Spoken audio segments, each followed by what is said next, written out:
కార్పొరేషన్లో ఏదైతే చెత్త వాళ్ళకు సంబంధించినటువంటి డీజిల్ పెట్రోల్కి సంబంధించినటువంటి కూపన్ల ప్రకారం మున్సిపల్ అధికారులు ఇచ్చినటువంటి కూపన్ల ప్రకారం డీజిల్ పోయకపోవడంతో ప్రతి కార్మికుడు ప్రతిరోజు కనీసం 50 నుంచి 100 రూపాయలు అదనంగా ఈరోజు డీజిల్ పెట్రోల్ పోయించుకునేటువంటి పరిస్థితి వస్తూ ఉన్నది. ఈ విషయం అనేక మార్లు పెట్రోల్ పంపు యాజమాన్యానికి అధికారులకు తెలిపినప్పటికీ ఎప్పటికప్పుడు దాటవేస్తున్నారు తప్ప దాన్ని ఇది చేయటం లేదు.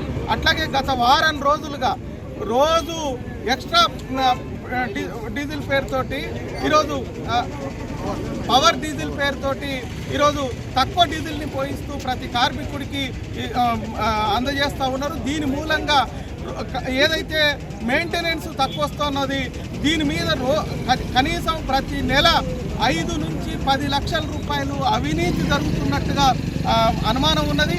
దీనిపైన సమగ్ర విచారణ జరపాలా. ఎంతైతే కూపన్ మీద రాస్తారో ఆ 6 లీటర్లు కానీ 5 లీటర్లు కానీ 4 లీటర్లు కానీ దాని సరిపడా పెట్రోలు డీజిల్ పోయాల్సింది తక్కువ పోస్తూ ఉన్నారు. దీని మీద సమగ్ర విచారణ జరపాలా.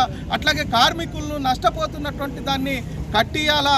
అదేవిధంగా ఈరోజు డ్రైవర్లు అనేక రోజులుగా ఏదైతే శానిటేషన్ సిబ్బందికి 1000 రూపాయలు పెంచి 2 సంవత్సరాలు అవుతా ఉన్నదో ఇక్కడ ఉన్నటువంటి డ్రైవర్లకు మాత్రం రాష్ట్రంలో అనేక మున్సిపాలిటీల్లో కార్పొరేషన్లో అమలు జరుపుతున్నప్పటికీ నిజామాబాద్ మున్సిపల్ కార్పొరేషన్ పరిధిలో అమలు జరపటం లేదు.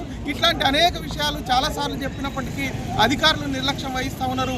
ఇప్పటికైనా వెంటనే ఈ నిజామాబాద్ కార్పొరేషన్ అధికారులు దీని మీద